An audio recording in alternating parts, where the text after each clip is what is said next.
বর্ধমানে চেম্বারে ঢুকে ডাক্তার খুন, লোহার অস্ত্র দিয়ে খুন, প্রাথমিক অনুমান পুলিশে। বর্ধমানের বাদামতলার ঘটনা, অভিযুক্তকে গ্রেফতার করেছে পুলিশ।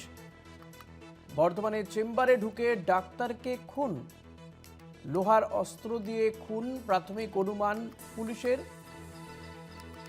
বর্ধমানে এই ঘটনা ইতিমধ্যেই অভিযুক্তকে গ্রেফতার করেছে বর্ধমান থানার পুলিশ। চেম্বারে ঢুকে ডাক্তারকে খুন, ইতিমধ্যে অভিযুক্তকে গ্রেফতার করা হয়েছে বলে জানা যাচ্ছে। লোহার অস্ত্র দিয়ে খুন করা হয়েছে, অন্তত প্রাথমিক অনুমান তো বর্ধমান থানার পুলিশ এমনটাই করছে। বর্তমানে চেম্বারে ঢুকে ডাক্তারকে খুন। চন্দন সেনগুপ্ত রয়েছে। চন্দন, কি জানা যাচ্ছে, পুলিশ কি বলছে এক্ষেত্রে? দেখো, বর্ধমানে যে বাদামতলা আছে, বাদামতলায় বছর তিনেক ধরে একজন ডাক্তার, আরএমপি ডাক্তার, সেই ডাক্তার প্র্যাকটিস করতো। হঠাৎ করে দেখা গেল আজকে দুপুরবেলায় তার যে চেম্বার থেকে এক লোক ব্যক্তি ছুটে পালাচ্ছে রক্তাক্ত অবস্থায়। তখন ওই এলাকার মানুষের সন্দেহ হয় এবং তারপরেই কিন্তু পুলিশকে খবর দেয়। দেখে ওই ডাক্তার এর মাথায় জোরালো কিছু আঘাত করা হয়েছে এবং সেই আঘাত যন্ত্রটি লোহার হতে পারে, এরকম শক্তপোক্ত দিয়ে আঘাত করা হয়েছে, তার ফলে তার মৃত্যু হয়েছে।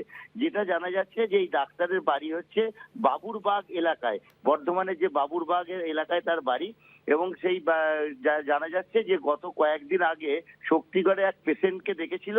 সেই পেশেন্টের বাড়ির লোক আজ সকালে এসেছিল, তখন তার সঙ্গে তার তর্কাতর্কি হয়। পেশেন্টের বাড়ির লোকের অভিযোগ যে এই ডাক্তার তার মাকে ভুল চিকিৎসা করেছে। এরপরেই কিন্তু বিবাদ, তারপরেই কিন্তু এই ঘটনা। এবং যার উপর সন্দেহ করা হয়েছে, পুলিশ ইতিমধ্যে তাকে গ্রেপ্তার করেছে। এখন তদন্ত চালাচ্ছে বর্ধমান থানার পুলিশ। ইতিমধ্যেই কিন্তু এই বাদামতলায়, শহরের প্রাণকেন্দ্র, যেখানে এসপি অফিস ঢিলছোড়া দূরত্বে, সেখানে এরকম খুনের ঘটনায় কিন্তু স্বাভাবিকভাবে একটা চাঞ্চল্য তৈরি হয়েছে। ঋষিকেশ। ধন্যবাদ চন্দন। কথা বলছিলাম প্রতিনিধি চন্দন সেনগুপ্তর সঙ্গে। বর্তমানে বাদামতলাতে এই ঘটনা ঘটেছে। চেম্বারে ঢুকে ডাক্তারকে খুন, লোহার কিছু দিয়ে মেরে খুন করা হয়েছে, প্রাথমিক অনুমান পুলিশের। ইতিমধ্যে অভিযুক্তকে গ্রেফতারও করা হয়েছে। এই ঘটনায় খুব স্বাভাবিকভাবেই চাঞ্চল্য ছড়ায় এলাকায়।